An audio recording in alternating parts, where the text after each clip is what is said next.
हजारों लाखों अभ्यर्थी हों जो कॉम्पिटिटिव एग्जाम्स की तैयारी करते हों या फिर मध्य प्रदेश की राजनीति हो, ओबीसी आरक्षण का मुद्दा लगातार चर्चा में बना रहता है।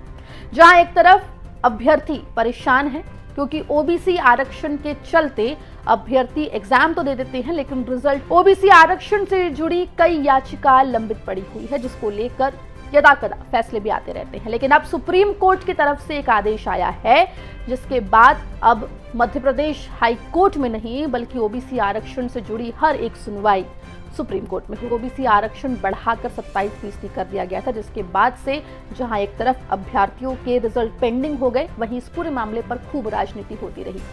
दर्शकों को बता दें, 27% ओबीसी आरक्षण के मामले में पक्ष विपक्ष एक दूसरे के ऊपर आरोप प्रत्यारोप करता हुआ दिखाई देता है। हाईकोर्ट में इसको लेकर कई सारी याचिकाएं लगी हुई हैं।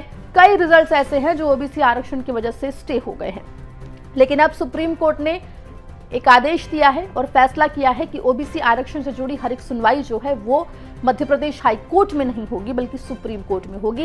इस पूरे विषय पर याचिकाकर्ता से हमारे वरिष्ठ सहयोगी मध्य प्रदेश में ओबीसी आरक्षण की सीमा को लेकर सुप्रीम कोर्ट जी आज के आदेश की पूरी डिस्क्रिप्शन। सर, ये आज जो आदेश पारित किया है ये बहुत महत्वपूर्ण आदेश है। उसके पहले मैं आपको थोड़ा सा बैकग्राउंड बताना चाहूंगा कि ये क्यों हुआ है। ये बस 2019 में अध्यादेश के माध्यम से ओबीसी का जो रिजर्वेशन है 14 से बढ़ा के 27% कर दिया गया था। उस अध्यादेश को चैलेंज किया गया हाई कोर्ट में, उसमें स्टे दे दिया गया हाई कोर्ट के द्वारा।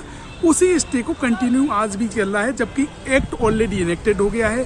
एक्ट को किसी ने चैलेंज नहीं किया है, ना ही मध्य प्रदेश हाई कोर्ट ने इसमें रोक लगाई थी, ना सुप्रीम कोर्ट की रोक थी। मगर होता क्या था कि जैसे ही गवर्नमेंट एडवर्टीजमेंट इशू करता था और उस एडवर्टीजमेंट के खिलाफ में लोग हाई कोर्ट में रिट पिटीशन फाइल करते थे और पर्टिकुलर उस एडवर्टीजमेंट में वो स्टे सीक कर लेते थे। तो पिछले लगभग 6 साल से इस तरीके की स्थिति हो गई थी कि जो बढ़ा हुआ रिजर्वेशन था, जो 27% रिजर्वेशन मिलना चाहिए था, वो अभी तक नहीं मिल रहा था, जबकि कानून ऑलरेडी बन चुका है और कानून ऑलरेडी इनफोर्स है।